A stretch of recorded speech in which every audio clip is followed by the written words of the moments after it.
नाज़रीन आदाब, आप देख रहे हैं INN चैनल। मैं हूं शेख अहमद अली। आज की खास बात में हम देखेंगे कई अहम कौमी और बैनुल अक़वामी खबरें। मानसून ने जुमेरात को केरल में दस्तक दे दी है। इस बात का ऐलान महकमे मौसमियात ने किया है। साउथ वेस्ट मानसून के केरल में पहुंचने के हालात कुछ दिन पहले ही बनना शुरू हो गए थे। हालांकि इस बार मानसून वक्त से 2 दिन देरी से है, लेकिन इंडियन मेट्रोलॉजिकल डिपार्टमेंट का अंदाजा है कि इस बार बारिश नॉर्मल से बेहतर 101% होगी। इसके 4% कम या ज़्यादा होने की गुंजाइश भी रहेगी। मानसून ने अंडमान में 21 मई को दस्तक दी थी। 27 मई को आधे श्रीलंका और मालदीव्स को पार करने के बाद मजबूत हवाओं की कमी के चलते 7 दिन तक मानसून की शुमाली सरहद कोमोरिन सागर में ही ठहर गई थी। केरल में पिछले 4 दिन से प्री मानसून बारिश जारी थी। चारशुम्बे के रोज वहां सैटेलाइट इमेज में साहिली इलाकों में और उससे जुड़े साउथ वेस्ट अरब सागर में बादल छाए नजर आए। IMD का कहना है कि केरल में बारिश में इजाफा हुआ है। इसके अलावा निचले इलाकों में हवाएं भी चल रही हैं।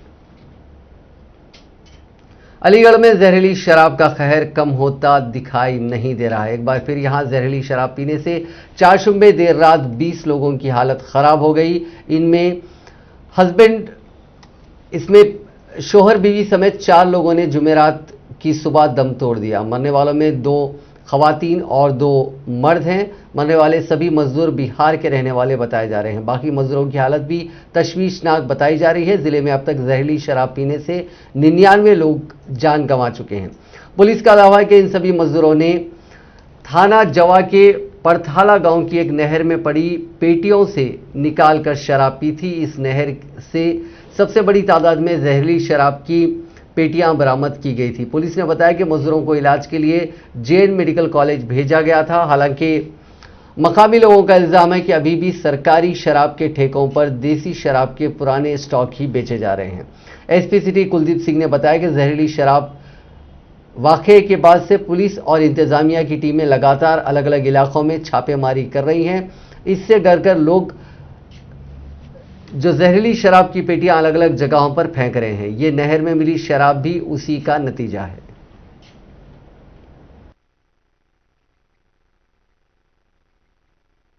देर शाम थाना जवा क्षेत्र अंतर्गत एक यहाँ पर रोहेरा गांव है और इससे लगभग 1.5 किलोमीटर दूर ये नहर है जो मेरे पीछे है। और यहाँ से एक सूचना प्राप्त हुई कि इस गांव से कि यहाँ पे जो ईंट भट्टे वाले हैं इनकी तबीयत खराब हुई है और इन्होंने शराब का सेवन किया है। वहां पर जब इनसे पूछा गया तो इन्हीं का एक साथी है राजू, उसको इस जगह पर कुछ पेटियां दिखाई दी जो संभवतः यहाँ पर जो फेंकी गई हैं और जो उसने यहाँ से जो पेटी में से सामान निकाला है उसको उसने जाके अपने ईंट भट्टे वालों को बांट दिया, जिसे पी करके उन लोगों की तबीयत खराब होनी शुरू हुई और उसके बाद उनको अस्पताल भर्ती कराया गया। हाल फिलहाल में जो 2-3 दिन में पुलिस द्वारा जो दबिशें दी गई हैं उसमें और जो एडमिनिस्ट्रेशन द्वारा भी मिलकर के जो यहाँ पे अभियान चलाया गया है उससे यह प्रतीत हो रहा है कि जो अपराधी है या जिसने इसको स्टोर किया था, कहीं पर भंडारण किया था, उसने इस जगह पे इस सामान को डंप करके यहाँ से वो अपना यहाँ से डंप करके चला गया है। और इस जगह से जो नियरेस्ट जो ठेके हैं वो भी यहाँ से लगभग 2 किलोमीटर से दूर हैं। तो जो प्रथम दृष्टया प्रतीत हो रहा है कि इस दूर दराज के सुनसान इलाके पर इन लोगों ने इसको डंप करने के इरादे से यहाँ पर माल को डंप किया, जिसको यहाँ से लगभग 1.5 किलोमीटर दूर जो भट्टे वाले हैं उन्होंने इसको यहाँ से उठा लिया, अपने यहाँ बांट करके लोगों को इसको पिला दिया, जिससे उनकी तबीयत खराब हुई है। जो जिनकी तबीयत खराब हुई उनको चिकित्सा के लिए तुरंत रेफर यहाँ से किया गया और उसमें से कई लोग अभी चिकित्साधीन हैं और अभी तक इसमें 3 लोगों की मृत्यु की सूचना पुलिस को प्राप्त हुई है। तो 1.5 किलोमीटर पड़ेगी। यहाँ पर ये वाले लेके गए थे, उनको वहाँ हमने देखा कि पी के गैर होते हैं तो ADM साहब आए, उस लड़के से पूछताछ करने के बाद में नहीं हम साथ में आए तो यहाँ से यहाँ तक उस लड़के को हम साथ पकड़ के लाए किस जगह है तो यहाँ से वहाँ तक कोई 50 मीटर की दूरी में शराब के कार्टून पड़े थे, वो निकाल के फिर रात्रि उत्तर प्रदेश के गोंडा जिले में एक ही खानदान के 5 बच्चों की तालाब में डूबने से मौत हो गई। एक की हालत तशवीशनाक है। जिला अस्पताल में बच्चों का इलाज चल रहा है। सभी बच्चे एक ही खानदान के थे। मरने वाले 3 लड़के और 3 लड़कियां थीं। इनमें चंचल, रागिनी, प्रकाशनी, शिवकांत और मुस्कान की मौत हुई है। एसपी संतोष मिश्रा ने हादसे की तस्दीक की है। उन्होंने कहा कि ये सभी बच्चे रसूलपुर गांव के रहने वाले थे। जिले के खुड़ाले पुलिस स्टेशन की रसूलपुर ग्राम पंचायत के मिश्रौलिया गांव के एक तालाब में 5 बच्चे डूब गए। जुमेरात की सुबह बच्चे गोबर की खाद लेकर खेत की तरफ गए थे। गोबर फेंकने के बाद एक बच्चा तालाब से मिट्टी निकालने लगा। उसका पैर फिसल गया। उसे बचाने के लिए तालाब में एक एक करके दीगर बच्चे भी उतर गए।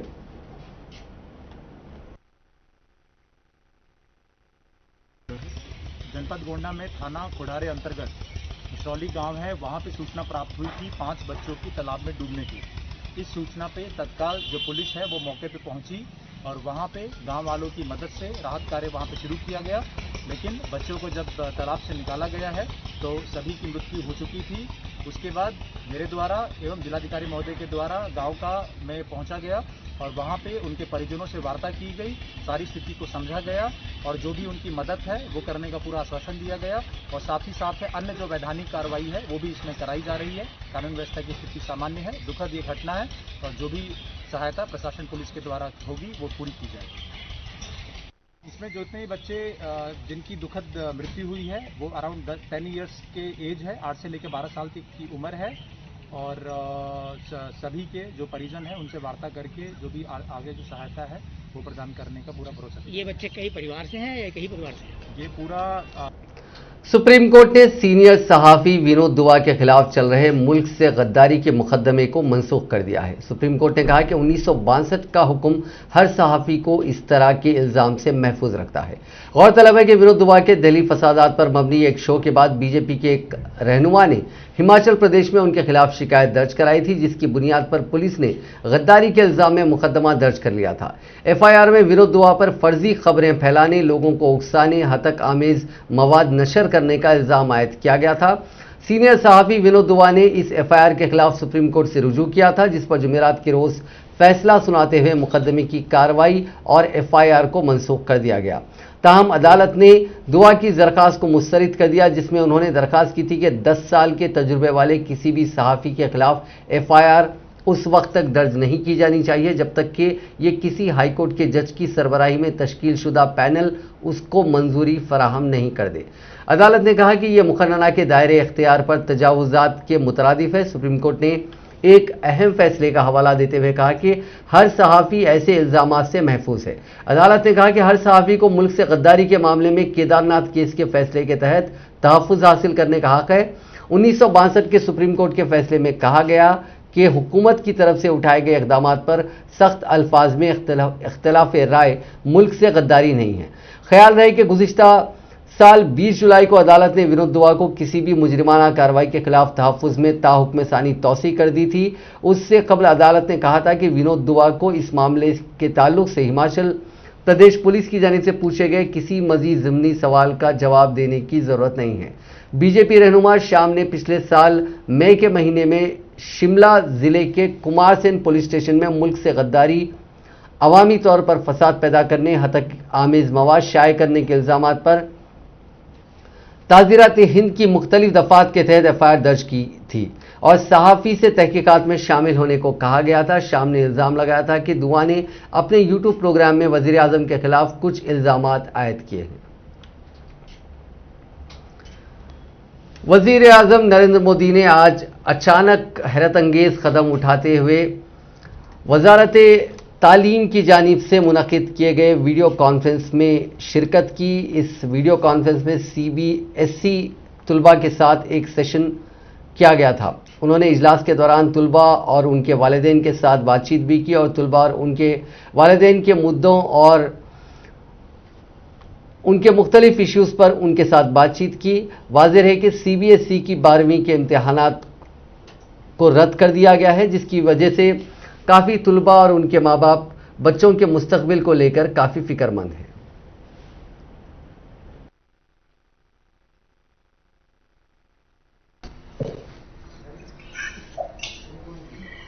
नमस्ते।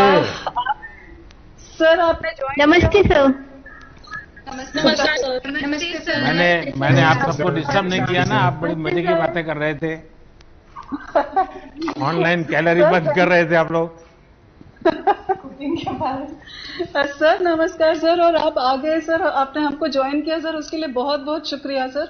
मैंने अभी इनको बताया कि एक स्पेशल गेस्ट आने वाले हैं सर, इन्होंने सोचा भी नहीं होगा सर। और सर ये लोग आपके आने से पहले ये भी आपकी बहुत बात कर रहे थे सर, आपके बहुत सारे फैन हैं सर यहाँ पे। अच्छा, मैं तो अचानक आपको आ गया हूं, लेकिन मैं आपको डिस्टर्ब नहीं करना चाहता हूं, क्योंकि आप बड़ी हंसी खुशी के माहौल में थे और मुझे लग रहा था कि आप बिल्कुल एग्जाम का टेंशन आपको बिल्कुल नहीं है, उसके कारण आपकी खुशियों का कोई पार नहीं है ऐसा दिख रहा था। और आप कमरे में बंद होने के कारण ऑनलाइन कैलोरी कैसे बर्न करना वो भी सीख लिए हो। अच्छा, कैसे हैं आप सब लोग? सर अच्छे हैं, आप बताइए। ठीक है सर। आप सब स्वस्थ हैं? हाँ सर स्वस्थ हैं। आपके परिवार के सब सदस्य स्वस्थ हैं? Yes sir. अच्छा, ये परसों जब आपने सुना, उसके पहले टेंशन थी और अब टेंशन गई, ऐसा है क्या? हाँ सर, बिल्कुल सर। हैं? बिल्कुल। टेंशन गया? बादल छाए हुए थे सर, मतलब आपको एग्जाम का टेंशन होता है? जी सर। तो फिर तो मेरी किताब लिखना बेकार है। मरकजी वजीर तालीम रमेश पोखरियाल निशंक ने ऐलान किया है कि हुकूमत ने टीचर्स एलिजिबिलिटी टेस्ट यानी टेट के क्वालिफाइंग सर्टिफिकेट की तस्दीकी मुद्दत में 7 साल से तौसी करके उसे लाइफ टाइम करने का फैसला किया, जो कि 2011 से लागू होगा। उन्होंने मजीद कहा कि मुताल्लिका रियासती हुकूमतें नेज़ मरकज़ के ज़ेर इंतज़ाम इलाके उन उम्मीदवारों को तस्दीक नौ नेज़ ताज़ा टीईटी सर्टिफिकेट जारी करने के लिए ज़रूरी इक़दाम करेंगे, जिनकी 7 साल की मुद्दत पहले ही ख़त्म हो चुकी है। पोखरियाल ने कहा कि उन उम्मीदवारों के लिए रोज़गार के मौक़े बढ़ाने के तय एक मुस्बित कदम होगा जो टीचिंग के शोबे में अपना करियर रोशन करना चाहते हैं। असातिज़ा की अहलियत का टेस्ट स्कूलों में टीचर के तौर पर तकर्रुरी के लिए किसी शख्स को अहल करार देने के लिए लाजमी क्वालिफिकेशन है। असातिज़ा की तालीम के लिए कौमी काउंसिल के रहनुमाना खतूत में कहा गया कि टीईटी रियासती हुकूमतों के जरिए मुनक़िद किया जाएगा और टीईटी सर्टिफिकेट की फ़ाल मुद्दत टीईटी पास करने की तारीख से 7 साल की होगी। अब बात कोरोना वायरस की। दुनिया में एक बार फिर कोरोना के मामले बढ़ते नजर आ रहे हैं। बीते दिन दुनिया में 4,89,890 कोरोना मुतासरीन की पहचान हुई। इस दौरान 10,952 लोगों की इन्फेक्शन की वजह से मौत हुई। सबसे ज्यादा मामले हिंदुस्तान में सामने आए हैं। यहां 1,33,000 लोगों की कोरोना रिपोर्ट पॉजिटिव आई है और 2,897 लोगों की मौत हुई है। उधर अमेरिका में इस हफ्ते दीगर मुल्कों को कोरोना वैक्सीन की 8 करोड़ डोज देने के प्लान का ऐलान कर सकता है। अमेरिका के secretary of state Antony Blinken ने बताया कि सदर जो बाइडेन जल्द ही हम सभी के सामने वैक्सीन बांटने के प्लान का ऐलान करेंगे। दुनिया में कोरोना के अब तक 17 करोड़ 24 लाख से ज्यादा मामले सामने आ चुके हैं। इनमें से 37 लाख 6 हजार से ज्यादा लोगों की मौत हो गई है, जबकि 15 करोड़ 50 लाख लोगों ने कोरोना को मात दी है। फिलहाल 1 करोड़ 36 लाख लोगों का इलाज चल रहा है। हिंदुस्तान में पिछले 24 घंटों में कोरोना के मामलों में मामूली बढ़ोतरी रिकॉर्ड की गई है। यहां चारशंबे को 1,33,953 लोगों की कोरोना रिपोर्ट पॉजिटिव आई। यह आंकड़ा मंगल के मुकाबले करीब 800 ज्यादा है। हालांकि इन्फेक्शन की वजह से होने वाली अमवात के आंकड़ों में कोई खास कमी नहीं हो रही है। पिछले 24 घंटों में 2,897 लोगों की मौत हुई है। राहत की बात यह रही कि इस दौरान 2,11,750 मुतासरीन ठीक हो गए। इस तरह एक्टिव केसेस यानी इलाज करा रहे मरीजों के आंकड़े में 80,749 की कमी दर्ज की गई। मुल्क में कोरोना के घटते आंकड़ों के बीच अब भी 5 रियासतें ऐसी हैं जहां 1 लाख से ज्यादा एक्टिव केसेस हैं। इनमें कर्नाटका है जहां 2,93,000 केसेस हैं, तमिलनाडु में 2,88,000, महाराष्ट्र में 2,16,000, केरल में 1,92,000 और आंध्र प्रदेश में 1,43,000 मुतासरीन शामिल हैं। मुल्क में कोरोना से सबसे ज्यादा मुतासिर महाराष्ट्र के लिए जून का महीना पॉजिटिव बदलाव लेकर आया है। रियासत में कोरोना की पहली लहर के वक्त जो सबसे ज्यादा एक्टिव केसेस यानी इलाज करा रहे मरीजों की तादाद 3,01,000 थी। दूसरी लहर में यह आंकड़ा 6,99,000 तक गया था। जून के पहले दिन महाराष्ट्र में एक्टिव मरीजों की तादाद 2,30,000 ही बची थी, यानी कि कोरोना वबा के पीक से अब महाराष्ट्र में 24% कम कोरोना के एक्टिव पेशेंट्स हैं। मुल्क में कोरोना वैक्सीन की किल्लत के बीच मरकजी हुकूमत ने बड़ी डील फाइनल कर ली है। मोदी हुकूमत ने हैदराबाद में वाक़े वैक्सीन प्रोड्यूसर बायोलॉजिकल ई से वैक्सीन की 30 करोड़ डोज का करार किया। यह वैक्सीन अगस्त से दिसंबर 2021 के बीच बनाई जाएंगी और स्टोर की जाएंगी। मरकजी हुकूमत की जानिब से इसके लिए कंपनी को 1500 करोड़ रुपए का एडवांस पेमेंट किया गया है। पहले और दूसरे फेज के ट्रायल में पॉजिटिव रिजल्ट दिखने के बाद बायोलॉजिकल ई अब वैक्सीन के तीसरे फेज का क्लिनिकल ट्रायल कर रही है। यह वैक्सीन एक आरबीडी प्रोटीन सब यूनिट वैक्सीन है। खास बात यह भी है कि भारत बायोटेक की कोवैक्सीन के बाद ये दूसरी मेड इन इंडिया वैक्सीन होगी। मरकजी हुकूमत बायोलॉजिकल ई को काफ़ी सपोर्ट कर रही है। इसकी वजह है कि हुकूमत ज़्यादा से ज़्यादा वैक्सीन प्रोड्यूस करना चाहती है, जिससे मुल्क के लोगों को जल्द से जल्द वैक्सीनेट किया जा सके। इसलिए हुकूमत ने कंपनी को क्लिनिकल ट्रायल के लिए 100 करोड़ रुपए के अलावा रिसर्च के लिए दीगर मदद मुहैया कराई है। सीरम इंस्टीट्यूट ऑफ इंडिया की कोविशील्ड और भारत बायोटेक की कोवैक्सीन का इस्तेमाल वैक्सीनेशन ड्राइव में किया जा रहा है। रूस की स्पुतनिक वी को भी हिंदुस्तान में मंजूर कर दिया गया है। इसके अलावा डीआरडीओ ने कोविड की रोकथाम के लिए 2DG दवा बनाई है। इसके इमरजेंसी इस्तेमाल को भी मंजूरी दे दी गई है। ये एक पाउडर है जिसे पानी में घोलकर दिया जाता है। इससे पहले चाशुंबे को मॉडर्ना और फाइजर की कोरोना वैक्सीन को जल्द से जल्द मुल्क में मुहैया करवाने के लिए मरकजी हुकूमत उनकी शर्तें मानने को तैयार हो गई थी। फाइजर और मॉडर्ना के बाद कोरोना वैक्सीन कोविशील्ड बनाने वाली सीरम इंस्टीट्यूट ऑफ इंडिया ने भी हुकूमत से कानूनी तहफ़्फ़ुज़ मांगा है। कंपनी ने कहा कि कानून सभी के लिए बराबर होना चाहिए। अगर बैरूनी वैक्सीन कंपनियों को कानूनी तहफ़्फ़ुज़ मुहैया करवाया जा रहा है तो उन्हें भी ये सहूलत मिलनी चाहिए। कंपनी के ज़राए ने एक न्यूज़ एजेंसी को बताया कि सिर्फ SII को ही नहीं बल्कि मुल्क में वैक्सीन का प्रोडक्शन कर रही हर कंपनी को हिफाजत दी जानी चाहिए। सीरम मुल्क में एस्ट्राजेनिका ऑक्सफोर्ड की कोरोना वैक्सीन का प्रोडक्शन कोविशील्ड के नाम से कर रही है। इससे पहले चाशुंबे के रोज वजारत सेहत ने बयान जारी करके कहा था कि कई मुल्कों ने वैक्सीन कंपनियों को ये सहूलतें दी है, हिंदुस्तान को भी ये सहूलत देने में कोई परेशानी नहीं है। बैरूनी कंपनियां इमरजेंसी अप्रूवल के लिए एप्लीकेशन देती हैं, उन्हें ये सहूलत मिल सकती है। मरकजी हुकूमत और फाइजर और मॉडर्ना के बीच वैक्सीन की डील को लेकर कई दौर की बातचीत हो चुकी है। फाइजर ने भी एक बयान जारी कर बताया था कि हिंदुस्तान के साथ वैक्सीन को लेकर बातचीत चल रही है और जल्द ही इसके नतीजे सामने आएंगे। कांग्रेस की जनरल सेक्रेटरी प्रियंका गांधी वाड्रा ने जुमेरात को मुल्क भर में वैक्सीन की कमी की वजह से वैक्सीनेशन के मसले पर हुकूमत पर हमला करते हुए कहा कि वो हकायक को छिपाने की कोशिश कर रही है, जबकि असल सूरत हाल ये है कि चौपट राजा की अंधेर पॉलिसी। प्रियंका गांधी ने मई के महीने में मुल्क की वैक्सीन की गुंजाइश की तफसीलात देते हुए कहा कि वैक्सीन की पैदावारी सलाहियत 8.5 करोड़ वैक्सीन की पैदावार है। 7 करोड़ 94 लाख वैक्सीन लगाई गई। 6 करोड़ 10 लाख वैक्सीन जून के लिए रखी गई। हुकूमती दावे की तफसीलात देते हुए प्रियंका गांधी ने सरकार से सवाल किया कि जून के माह में हुकूमत का दावा है कि 12 करोड़ टीके आएंगे। प्रियंका गांधी ने कहा कि कहां से आएंगे, क्या दोनों वैक्सीन कंपनियों की पैदावारी सलाहियत में 40% का इजाफा हुआ है?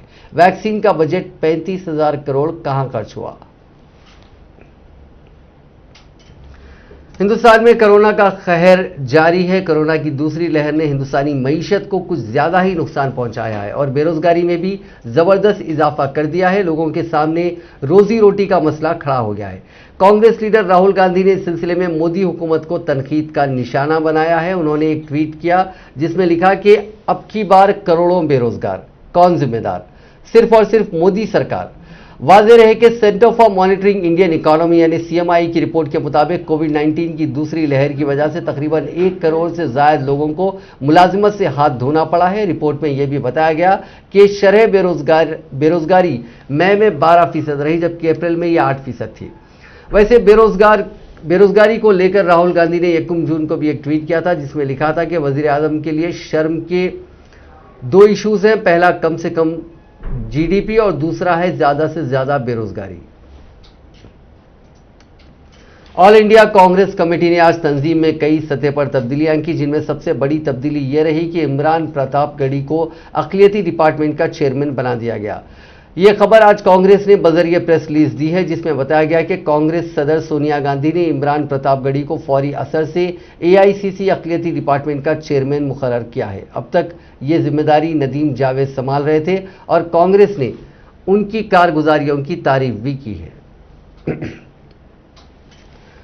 नॉर्थ दिल्ली से एमपी गौतम गंभीर के फाउंडेशन पर दवा की जमाखोरी के मामले में जल्द कार्रवाई की जाएगी। ड्रग कंट्रोलर ने गौतम गंभीर फाउंडेशन की जानिब से दिल्ली में कोरोना की दवा फेबीफ्लू बांटे जाने के मामले में यह बात हाईकोर्ट से कही है। ड्रग कंट्रोलर ने कहा कि इस फाउंडेशन ने गैर कानूनी तरीके से दवा की जमाखोरी की है और इसे मरीजों में बांटा। बिना देरी के इस फाउंडेशन और डीलर के खिलाफ कार्रवाई की जाएगी। गौतम गंभीर ने अप्रैल में एक ट्वीट किया था।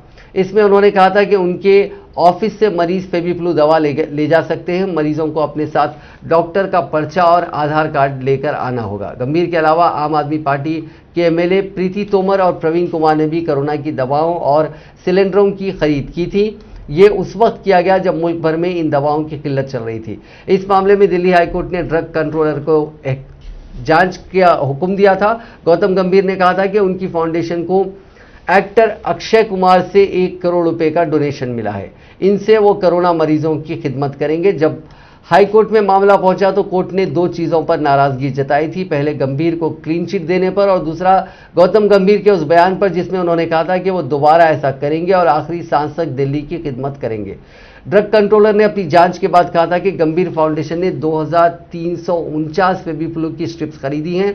इसके अलावा 120 ऑक्सीजन सिलेंडर भी खरीदे गए थे, जिन्हें ज्यादातर डीलरों की जानिब से भरवाया गया था। दवाओं का मरीजों में मुफ्त डिस्ट्रीब्यूशन किया गया था। इसके बाद गंभीर फाउंडेशन को नोटिस भेजकर पूछा गया था कि उन्होंने फेबीफ्लू कहां से खरीदी, क्या उन्होंने इसके लिए किसी सरकारी तंजीम से मंजूरी ली थी। हाईकोर्ट से ड्रग कंट्रोलर ने कहा कि गंभीर फाउंडेशन के खिलाफ इस तरह से दवा की जमाखोरी के मामले में कार्रवाई की जाएगी। एलोपैथी के खिलाफ और कोरोनिल के तायद में योग गुरु रामदेव के बयान के मामले में दिल्ली हाईकोर्ट में जुमेरात को सुनवाई हुई। इस मामले में दिल्ली मेडिकल एसोसिएशन ने पिटीशन फाइल की थी। डीएमए ने कोर्ट से अपील की थी कि रामदेव को झूठा बयान देने और पतंजलि की कोरोनिल टैबलेट की तशहीर करने से रोकना चाहिए। डीएमए की अर्जी पर हाईकोर्ट ने रामदेव को समन जारी कर दिया है। इस मामले की अगली सुनवाई 13 जुलाई को होगी। दरअसल रामदेव ने कहा था कि एलोपैथी बकवास और दिवालिया साइंस है। इस बयान को लेकर डीएमए का कहना है कि रामदेव के बयान से तमाम डॉक्टर तकलीफ में हैं। उन्होंने कहा कि अब तक 600 से ज्यादा डॉक्टर्स ने कोरोना के मरीजों का इलाज करते हुए अपनी जान गंवाई है। हिंदुस्तान के अमीर शहरी मुल्क छोड़ रहे हैं। Global wealth migration review report के मुताबिक हिंदुस्तान की जुमला करोड़पतियों में से 2% ने 2020 में मुल्क छोड़ दिया है। हेनली एंड पार्टनर्स की रिपोर्ट के मुताबिक 2020 में 2019 के मुकाबले में 63% ज्यादा हिंदुस्तानियों ने मुल्क छोड़ने के लिए इंक्वायरी की है। हालांकि फ्लाइट्स बंद होने और लॉकडाउन के चलते कई दस्तावेजी काम धीमी रफ्तार से चल रहे हैं। इसकी वजह से 2020 में 5 से 6 हज़ार अमीरों ने ही मुल्क छोड़ा, लेकिन अब 2021 में तादाद तेजी से बढ़ सकती है। जानकारी के मुताबिक कोरोना की दूसरी लहर के बाद इंक्वायरीज तेज हो गई हैं। 2021 में पिछले साल से ज्यादा अमीर मुल्क छोड़ सकते हैं। इससे पहले 2015 से 2019 के बीच 29,000 से ज्यादा करोड़पतियों ने हिंदुस्तान की शहरियत छोड़ी थी। हेनली एंड पार्टनर्स की रिपोर्ट के मुताबिक हिंदुस्तान के लोगों ने कनाडा, पोर्चुगल, ऑस्ट्रिया, माल्टा, तुर्की, यूएस और यूके में बसने की सबसे ज्यादा जानकारी जुटाई। इसके लिए अमीर लोग हिंदुस्तान की शहरियत छोड़ने को तैयार हैं। बैरूनी मुल्कों में बसने के लिए 2 खास तरीके हैं। किसी मुल्क में बड़ा इन्वेस्टमेंट करके वहां रहा जा सकता है, या कुछ ऐसे मुल्क भी हैं जिनकी बड़ी फीस चुकाकर शहरियत ली जा सकती है। ज्यादातर हिंदुस्तानी पहले तरीके को अपनाते हैं। जैसे अमेरिका में बसने के लिए हिंदुस्तानियों को ग्रीन वीजा लेना पड़ता है। इसके लिए 6.5 करोड़ रुपए का इन्वेस्टमेंट करना पड़ता है। ब्रिटेन में 18 करोड़ रुपए, न्यूजीलैंड में 10 करोड़ 90 लाख रुपए का इन्वेस्टमेंट करना होता है।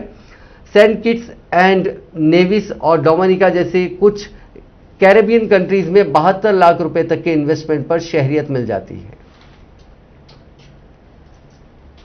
भारतीय जनता पार्टी ने एक बार फिर मिशन इलेक्शन पर काम शुरू कर दिया है। इसके तहत पार्टी के कौमी सदर जेपी नड्डा ने 5 और 6 जून को पार्टी के कौमी तंजीम के वुज़रा के साथ एक रिव्यू मीटिंग बुलाई है। इस इजलास में फोकस 2020 में होने वाले 6 रियासतों में असेंबली इलेक्शंस पर होगा। इनमें उत्तर प्रदेश, उत्तराखंड, पंजाब, गोवा, गुजरात और हिमाचल प्रदेश शामिल हैं। इस इजलास में इलेक्शंस को लेकर और मौजूदा हालात से उबरने के लिए स्ट्रैटेजी भी तैयार की जाएगी। यही वजह है कि इस इजलास से पहले नड्डा ने सभी तंजीम के ओहदेदारों से अलग अलग रियासतों को रिव्यू भी करवा लिया है। उत्तर प्रदेश के हालात का जायजा लेने के लिए हाल ही में बीएल संतोष को भेजा गया था। कोरोना के बीच पार्टी की इमेज सुधारने के लिए नड्डा सेवा ही संगठन मुहिम लॉन्च करेंगे। इस मुहिम के तहत बीजेपी वर्कर्स आम लोगों के बीच जाकर उनकी मदद करेंगे। कोरोना बहरान के दौरान परेशान लोगों की मदद करने का निशाना रखा गया है। सबसे ज्यादा फोकस उत्तर प्रदेश पर होगा। इजलास में इस साल वेस्ट बंगाल, आसाम, केरल, पुडुचेरी और तमिलनाडु में हुए इंतखाबात का जायजा भी लिया जाएगा। बीजेपी ने असम और पुडुचेरी में जीत हासिल की है, जबकि बंगाल, तमिलनाडु और केरल में करारी शिकस्त मिली है। उत्तर प्रदेश के कानपुर शहर में एक बीजेपी लीडर पर मतलूबा मुजरिम को फरार होने में मदद करने के इल्जाम में मुकदमे का सामना है। कानपुर में पुलिस कमिश्नर असीम अरुण ने इसकी तस्दीक की है कि पुलिस ने बीजेपी लीडर नारायण सिंह भदौरिया का नाम एफआईआर में शामिल किया है। वायरल होने वाली एक वीडियो में बीजेपी लीडर की मौजूदगी का इंकशाफ हुआ, जहां से इंतहाई मतलूबा मुजरिम मनोज सिंह भागा था। मनोज पर 1 दर्जन से ज्यादा मुकदमा दर्ज हैं। उनमें कत्ल, जबरन वसूली और असमत दरी जैसे संगीन इल्जाम शामिल हैं। भदौरिया कानपुर के बीजेपी लीडर हैं और शहर की पार्टी तंजीम में भी ओहदा संभाल रहे हैं। अब मामला दर्ज करके भदौरिया और उसके साथियों की तलाश में पुलिस की छापामारी जारी है। यह वाकया चारशुमे की दोपहर कानपुर के नौबस्ता इलाके में पेश आया। यूपी पुलिस की टीम ने मनोज को गेस्ट हाउस के बाहर पान की दुकान से गिरफ्तार किया था। गेस्ट हाउस में बीजेपी लीडर भदौरिया की सालगिरह की तकरीब चल रही थी। बताया जाता है कि मनोज सिंह भी तकरीब में शामिल था। लोगों की तरफ से मोबाइल फोन्स में रिकॉर्ड की गई वीडियोस में माफ कीजिएगा, इन मोबाइल फोन्स में रिकॉर्ड की गई वीडियोस में पुलिस एहलकारों को सादे लिबास में देखा जा सकता है। वर्दी में मौजूद कुछ पुलिस एहलकार मनोज को जीप में बिठाकर ले जा रहे हैं। इस दौरान सैकड़ों की तादाद में लोग पुलिस वालों से बहस करते हैं और धक्का मुक्की करते हुए नजर आ रहे हैं।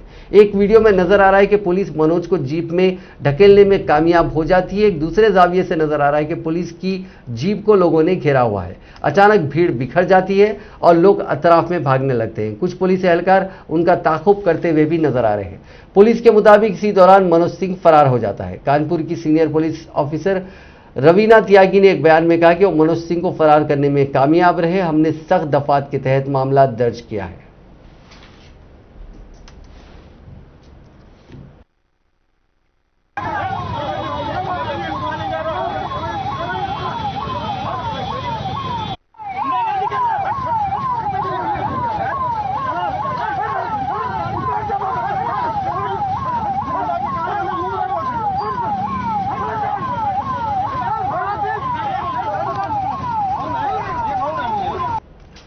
मफरूर हीरा ताजिर महल चौकसी को हिंदुस्तान लाने की कोशिशें कामयाब होती नजर आ रही हैं। एंटीगुआ से फरार होने के बाद डोमिनिका में गिरफ्तार होने वाले महल चौकसी को हवालगी के जरिए हिंदुस्तान भेजे जाने की वकालत वहां की हुकूमत ने अदालत से की है। दरअसल महल चौकसी के वकला ने उसे हवालगी के जरिए हिंदुस्तान भेजने की मुखालिफत करते हुए ईस्ट कैरेबियन सुप्रीम कोर्ट में अर्जी दाखिल की है। वकला ने कहा कि हिंदुस्तानी आइन की दफा 9 कहती है कि ऐसा शख्स जो किसी दूसरे मुल्क की शहरियत रखता है उसकी हिंदुस्तानी शहरियत खुद ब खुद मनसूख हो जाती है, लिहाजा चौकसी हिंदुस्तानी शहरी नहीं है। वकला ने मजीद कहा कि चौकसी को बराह रास्त हवालगी के जरिए हिंदुस्तान नहीं भेजा जा सकता।